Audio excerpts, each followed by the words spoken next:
In honor of hitting 10K on my second TikTok account, which is now at 11K, but also almost hitting 50K on my editing account and nearly 2K on this account. So with all those things to celebrate, I decided I wanted to make a video where I rank your guys' editing opinions. So I asked you guys to submit things in our Google form. So while we unpack them and rank them, I'm gonna be working on this edit that we see right here. You should definitely watch the edit, it would mean a lot. So before we dive into everything, people mentioned a lot of things about other editors that I'm gonna be talking about in here. So a quick disclaimer for that. If you're mentioned in these, just remember this is not my opinion. Even if I agree or disagree, we're still chill. I love and I respect every editor, even if they need to be held accountable for things. I still think that we can hold people accountable and talk about specific things without being hateful. And to the audience, let's not send hate or any negativity to any of these editors. We all just edit and let's just stick to editing, okay? So let's go over our tier list. So from bottom to top, first one, jail. Jail is at the bottom, of course. Jail means I don't agree with you at all. Like nothing you said, I agree with. I love you, but are you okay? This is pretty self-explanatory. It's like there's some things that maybe I agreed with, but majority of it I disagreed with, and it's like I kind of want to send you to therapy. Next one, let's talk about this. Let's talk about this is let's unpack this. If we spoke about it more and unpacked it correctly, I could agree with you. Next is real. Real just means like literally what you said is so real. I agree with you 90% of the way. And the last one we have at the very top, we share the same brain cell. We are twins, like we literally share the same brain cell. I agree with you, you agree with me. We're both amazing. I'm kind of scared of these. First one, the overused 2 white bar transition, camera shutter transition is so annoying. It's the only transition that the montage editors know. Is that the only transition that's free on CapCut? Wow, okay. I'm so guilty of using this transition, but I'm so unapologetic about it. The reason why I use this transition, which is just literally a white flash, is because it's easy. Literally when I don't know what to do or what I'm doing, like for the next part of my edit, I will literally just flash that white bar. I am gonna have to put you at jail for the delivery of the opinion because it feels a little bit CapCut editor discriminatory, but also because I love the transition. People who hate on edits are just insecure about their own ones, not justifying them. I agree with this one. We're gonna rank this at real. So I feel like people who hate on other edits are A, either insecure, or B, just have really high egos and pride. Some editors that I've interacted with that are kind of, you know, like this, who hate on other people's edits, they're not insecure about their edits. It's just ego. It's just like, why would they add this? Why would they do that? Like, do you like anything about editing? Like, but yeah, I do think it is part of insecurity. So I'm gonna put this at real, just because I think that there's other reasons why people who hate on other people's edits. Lovers Talks fame gives a bad impression on the editing community, and people who started editing because of it don't try new things other than raw velocity. Unpopular opinion, by the way. Okay. So I have seen Lovers Talks, I'm pretty sure that's how you pronounce it.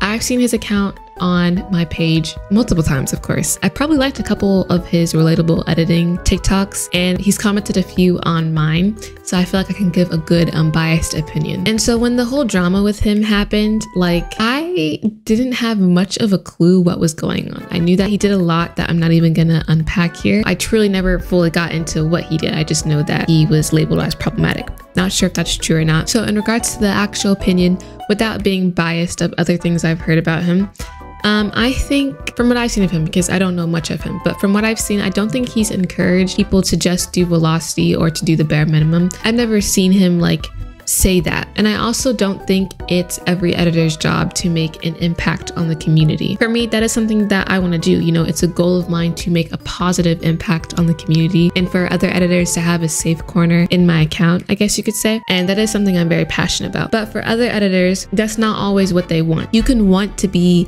a well-known editor without wanting to be like idolized, without wanting to like be impactful to the community. So I just don't think it's his job to be this beacon of light in the community. And he got attraction. Now it is what it is. But I do think that when you get attraction and you still continue to want that, I do think it is your job to figure out what type of person you want to be seen as and go from there. So I'm gonna rank this in the let's talk about this category. Mickley Q.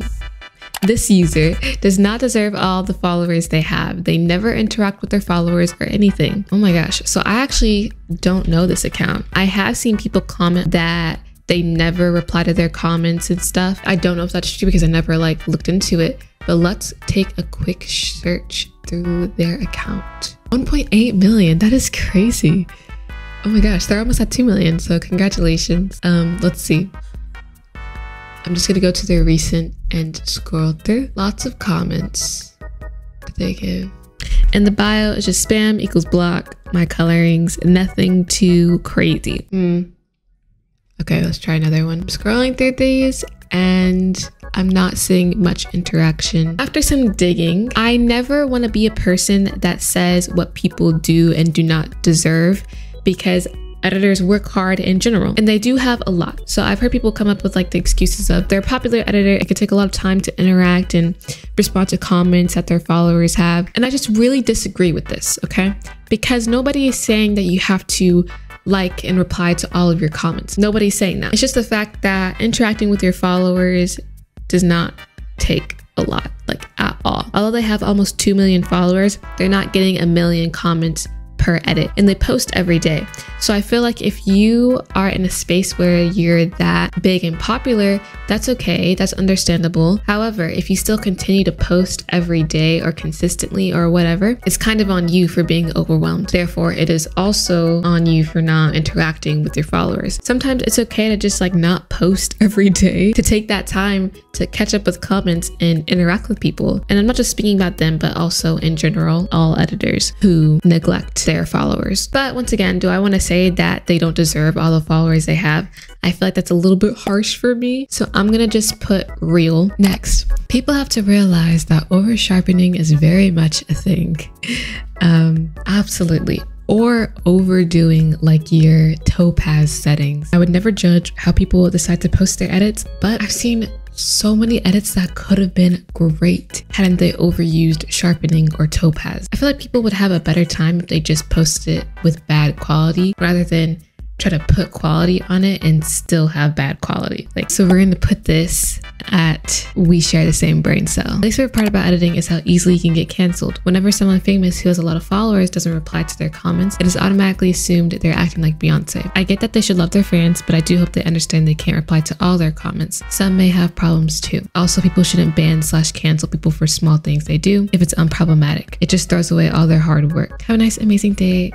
Love you, Tati. Thank you. Have a nice, amazing day or night as well. Bigger editors are more prone to getting canceled for everything because literally everyone is just praying for their downfall. As for being canceled for something that's small, unproblematic or small can be subjective. I don't believe in cancel culture, but I do believe that some people do need to get canceled because that's the only way they will recognize what they've done wrong. They won't listen to their friends, their family, or people who care about them. So sometimes you need the good old internet to keep you in check. I hope if I ever get canceled for a good reason, I can maintain that same thought process. I'll put, let's talk about this, because although I do agree with a lot of points in this opinion, I feel like there's still more that we could unpack. TikTok edits are kind of boring, to be honest. Even though I make them, they're all just the same now. I miss transition edits. Unfortunately, I'm gonna have to put your opinion based on my rankings in jail. I don't know. Honestly, me personally, I started off editing on Instagram. I started off as a transition editor and I still do both, you know, transition and velocity. I like TikTok edits. I think they are entertaining. They're easier to consume as well. And I do miss transition edits, but I think TikTok edits are pretty entertaining. Actually, I'll put you at I love you, but are you okay? Unpopular opinion, but funny made editors don't get the attention they deserve. They actually have good edits. It's interesting because when I started editing when I was like 14, so a couple years ago, Funny Mate was like not even a transition editing app or like velocity editing app.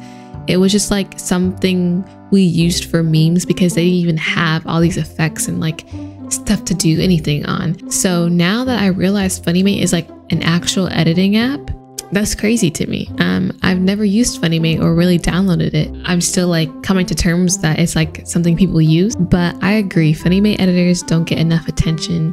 I wish I could be the one to give it to them. I just don't know anything about them or the apps. We'll rank that one at real. Vivian Shea is overrated. Her edits are lower than mid. She's only popular because she's friends with Lauren and makes editing related content. Oh my god. I love Vivian. I don't even really watch her tutorials or anything like that. I just love her energy. She's so nice. I feel like saying she gained her success because of someone else is very comparing and a negative thing to say. She's worked hard to get where she's at, and I respect that so much about her. But then you also said she's popular because she makes editing related content. Well, duh, that's her niche. That's what she does. Of course she's popular because of that. She's very helpful. She's super energetic. So I'm gonna put your opinion, I rank it at jail. Hi, my name is Listless. I think that's how you pronounce it. And honestly, I think the new CapCut Pro templates are so annoying. I think I don't mind seeing them every now and then, but I'm so tired of seeing them on my For You page 24/7. I miss when people would actually put an effort into making their own edits because it would allow you to see their creativity. Sorry, this is kind of long. I really needed to speak my mind. Do not apologize for speaking your mind. That's what this is for. Templates are so discrediting to actual CapCut editors. It just gives them a bad name. It gives the app a bad name. It just overall, the whole community. I'm gonna put you at real because the reasons that we don't like seeing them is completely different. I don't like seeing them because I'm tired of them. I just don't like seeing them because it creates a bad name for the community. Okay guys, that is all for today's video. I tried to get in a lot of good ones. I hope I didn't offend anyone or start anything.